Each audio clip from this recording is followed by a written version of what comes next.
اور انہی نفوس قدسیہ کو ہم سب مسلمانوں کو اپنا آئیڈیل سمجھنا ہے یقیناً رول کہ ماڈل ہے یہ یہ تو. اتباع یہ اس قابل ہیں کہ ان کی اتباع کی جائے. اتباع کے قابل نہ ہوتے ہیں تو رب تعالیٰ کیوں فرماتا کہ فَإِنْ آمَنُوا بِمِثْلِ مَا آمَنْتُمْ بِهِ فَقَدْ اهْتَدَوْا کہ تم ایمان لانا چاہتے ہو تو اگر تم ایمان لاؤ ایسے جیسے میرے محبوب کے صحابہ ایمان لائے تو تم ہدایت یافتہ ہو جاؤ گے. واہ واہ. تو اسی لیے یہ قابل اتباع بھی ہیں, یہ آئیڈیل ہیں, ہمارے ہیروز ہیں. اگر کوئی کسی کی اتباع کی جائے تو ان کی اتباع کی جائے. حضرت سعد بن ابی وقاص رضی اللہ تعالی عنہ, حضرت عمر رضی اللہ تعالی عنہ نے ان کو ایران کی مہم میں سپاہ سالار بنایا, پھر مدائن اور قادسیہ کی مہم میں ان کو سپاہ سالار بنایا گیا. میں جب 2001 میں وہاں گیا تھا تعلیم کی غرض سے ایجوکیشن کے لیے تو میرا مدائن اور قادسیہ جانا ہوا. وہاں پر آج بھی میوزیم میں پوری تاریخ درج ہے جہاں پر سعد بن ابی وقاص رضی اللہ تعالیٰ عنہ کا نام آج بھی لکھا ہوا ہے کہ ان کی سپاہ سالاری میں یہاں پر قافلہ آیا تھا, لشکر آیا تھا اور یہ فتح ہوا تھا. یعنی آج بھی یہ یاد, ان کا نام ہمیں یاد دلاتا ہے کہ کیسے عظیم سپاہ سالار تھے. اچھا پھر اس کے بعد دیکھیں کہ اپنی والدہ سے بڑی محبت کرتے تھے. جب اسلام میں داخل ہوئے نا تو والدہ ناراض ہو گئیں, یہاں تک کہ ایک مرتبہ دھمکی دی کہ میں کھانا پینا چھوڑ دوں گی, تمہیں میری جان کی اگر پرواہ ہے نا تو تم اس دین سے پھر جاؤ. تو یہ آیت کریمہ جو سورہ لقمان کی آیت ہے کہ وَإِن جَاهَدَاكَ عَلَىٰ أَن تُشْرِكَ بِي مَا لَيْسَ لَكَ بِهِ عِلْمٌ فَلَا تُطِعْهُمَا وَصَاحِبْهُمَا فِي الدُّنْيَا مَعْرُوفًا کہ اگر تمہیں جو ہے وہ والدین اللہ کے راستے سے ہٹانے کی کوشش کریں تو ان معاملات میں ان کی اطاعت نہ کرنا, دنیاوی معاملات میں معروف طریقے سے پیش آنا, ان کے ساتھ نرمی کرنا. تو فرمایا کہ یہ آیت کریمہ میرے لیے ہے. اور اس کے بعد اکیلے میں کہتے ہیں کہ یہ اللہ کی بڑی محبت تھی والدہ سے, بے انتہا محبت تھی, لیکن کہتے ہیں کہ یہ ایک جان کیا ہے, 1000 جانوں بھی ہوتی ہے تو اپنے دین کو نہ چھوڑتا, اپنے دین کو نہ چھوڑتا. سعد بن ابی وقاص رضی اللہ تعالی عنہ یہ وہ ہیں کہ جہاں سے گزرتے, ایک مرتبہ کہتے ہیں حضرت جابر رضی اللہ تعالیٰ عنہ کی روایت ہے کہ سعد بن ابی وقاص گزرے تو آقا علیہ السلام نے فرمایا کہ دیکھو یہ میرا ماموں آیا ہے. ایسا ماموں کیوں کہا کہ آپ کا تعلق قبیلہ بنو زہرہ سے تھا. حضرت سیدہ آمنہ رضی اللہ تعالی عنہ کا تعلق بھی انہی سے تھا, اسی قبیلے سے تھا. اور سعد بن ابی وقاص رضی اللہ تعالی عنہ سیدہ آمنہ رضی اللہ تعالی عنہ کے چچا زاد بھائی ہیں. تو اس حوالے سے آقا نے فرمایا کہ دیکھو میرا ماموں آیا ہے. ایسا ماموں کسی کا ہے؟ یہی سعد بن ابی وقاص رضی اللہ تعالی عنہ جب جنگ احد کے موقع پر دشمنوں نے جب واپس پلٹا مارا, پلٹ کر آئے اور حضور نبی کریم علیہ السلام کو معاذ اللہ قتل کرنا تھا کہ ان کو شہید کرنا ہے, کسی طریقے سے ان کو مارنا ہے, گھیرا ڈال لیا. یہ سعد بن ابی وقاص رضی اللہ تعالیٰ عنہ اور صحابہ کے ساتھ آپ بھی تھے اور آپ رضی اللہ تعالیٰ عنہ میرے نبی علیہ السلام کے لیے ڈھال بن گئے. سعد میں کہتا ہوں کہ سعد تجھ پر ہمارے ماں باپ قربان ہو جائیں, ہم قربان ہو جائیں کہ تو نے میرے نبی علیہ السلام کی حفاظت کی. بے انتہا بہترین ایکسپرٹ تیر انداز تھے, زخمی حالت میں تھے, لیکن کوشش یہ تھی کہ کوئی میرے نبی تک آنے نہ پائے. اور اسی حال میں آپ نے 1000 تیر چلائے, 1000 تیر چلائے اور ہر تیر نشانے پر مارا. یہ منظر دیکھ کر میرے آقا علیہ السلام نے فرمایا. اچھا یہاں رکے دیکھیں کہ صحابہ کرام جب بھی آقا علیہ السلام سے بات کرتے تو آغاز کرتے فدا کا امی وابی یا رسول اللہ, ہمارے ماں باپ آپ پر قربان ہو جائیں. لیکن سعد بن ابی وقاص میرے ساتھ کتنے خوش نصیب ہیں کہ میرے آقا علیہ السلام آپ کی تیر اندازی کا منظر دیکھ کر کہتے ہیں, فرماتے ہیں کہ سعد فدا کا امی وابی, میرے ماں باپ تجھ پر قربان ہو جائیں. سبحان اللہ, سبحان اللہ, کیا کہنا ہے, کیا شان ہے صحابہ اکرام رضوان اللہ تعالیٰ علیہم اجمعین کی. اور حضرت علی ابن ابی طالب کرم اللہ وجہ الکریم کے حوالے سے اقداہم سرکار علیہ السلام نے فرمایا کہ یہ سب سے بڑے فقیہ ہیں. فقہ کے حوالے سے میرا خیال ہے سیدنا ابو بکر صدیق رضی اللہ تعالیٰ عنہ ہوں, حضرت سیدنا عمر بن خطاب رضی اللہ تعالیٰ عنہ, حضرت عثمان ابن عفان رضی اللہ تعالیٰ عنہ, کوئی بھی ایسے اکابر صحابہ میں بھی کوئی ایسی شخصیت نہیں ہے کہ جنہوں نے حضرت علی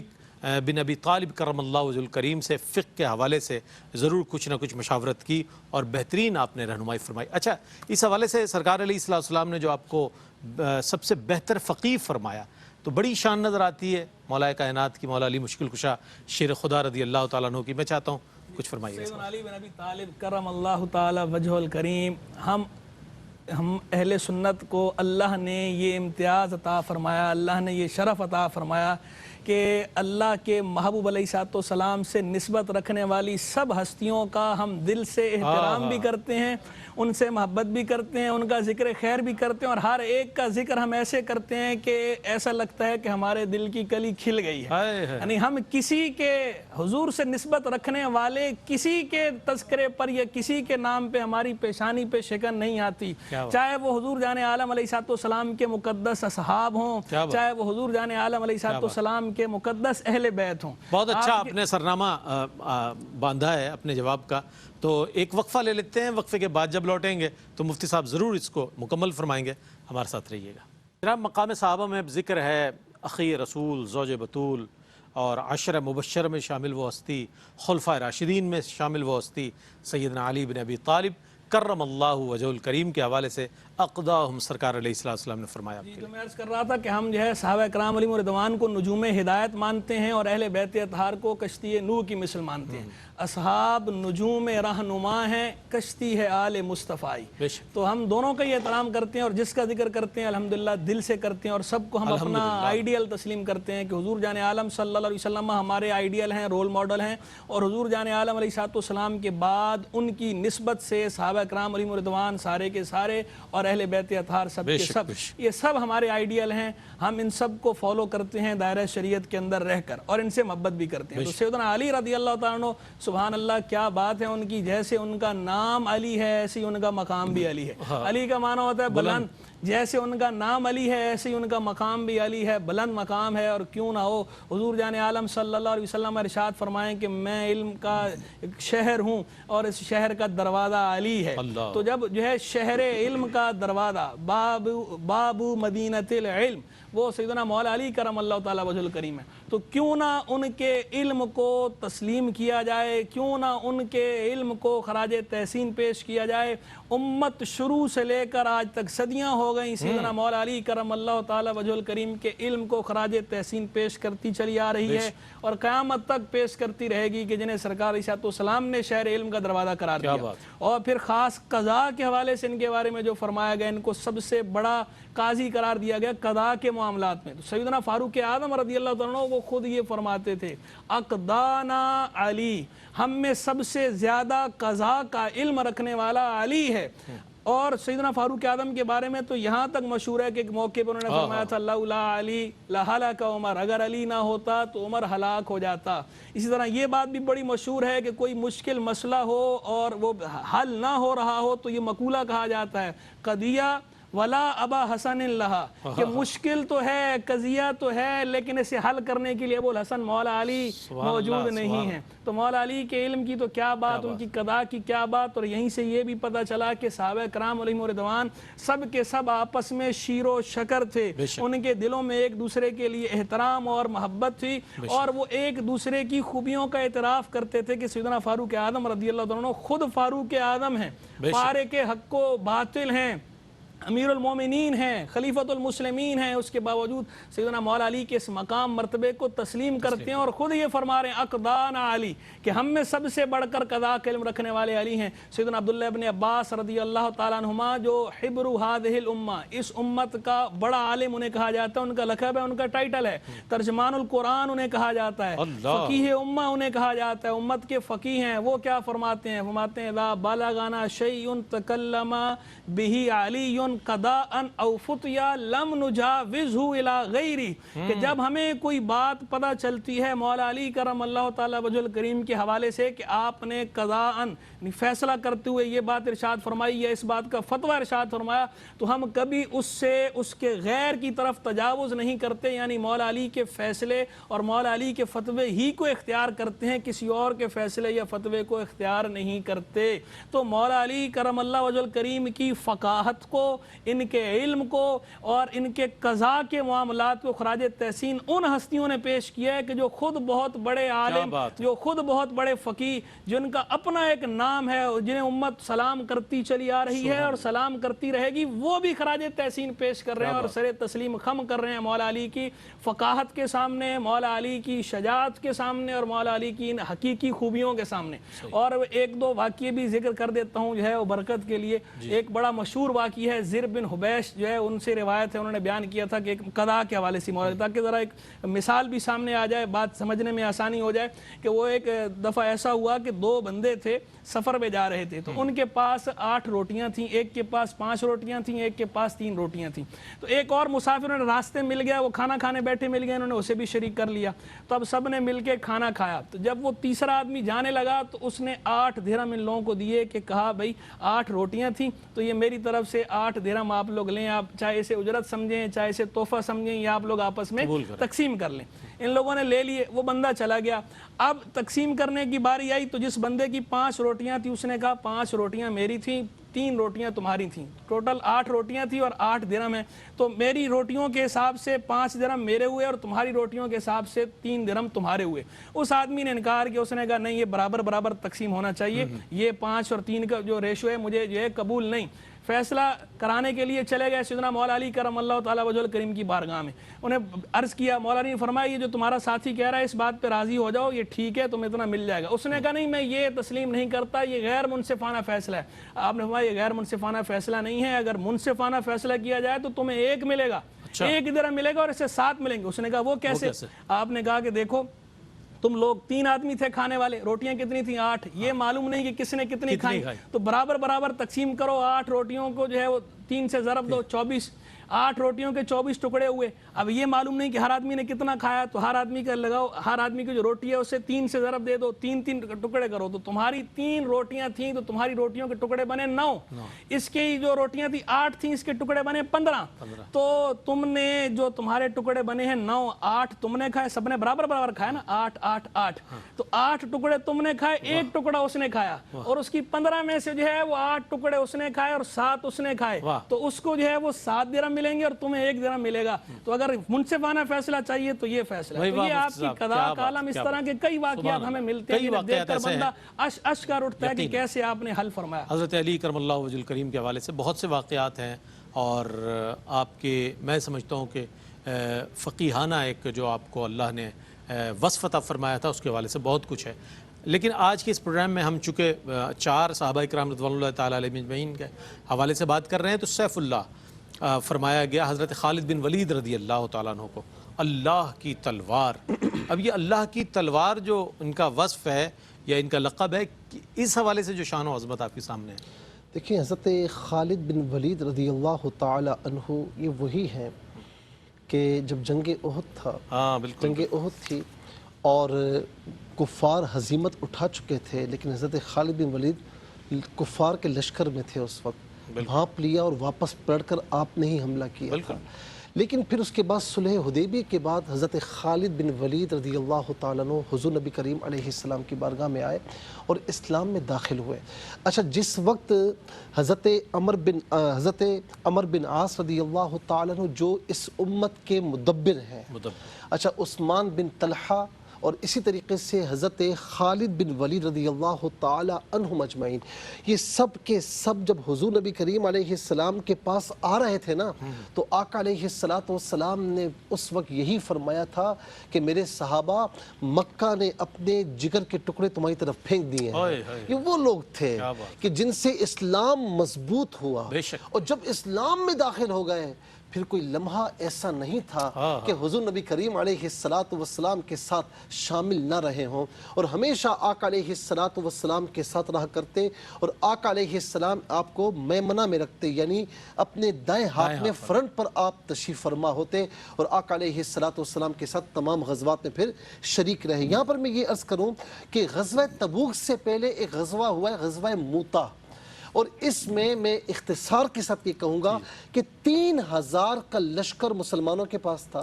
اور سامنے 10,000 نہیں تھے، 20 نہیں تھے، لاکھ نہیں تھے،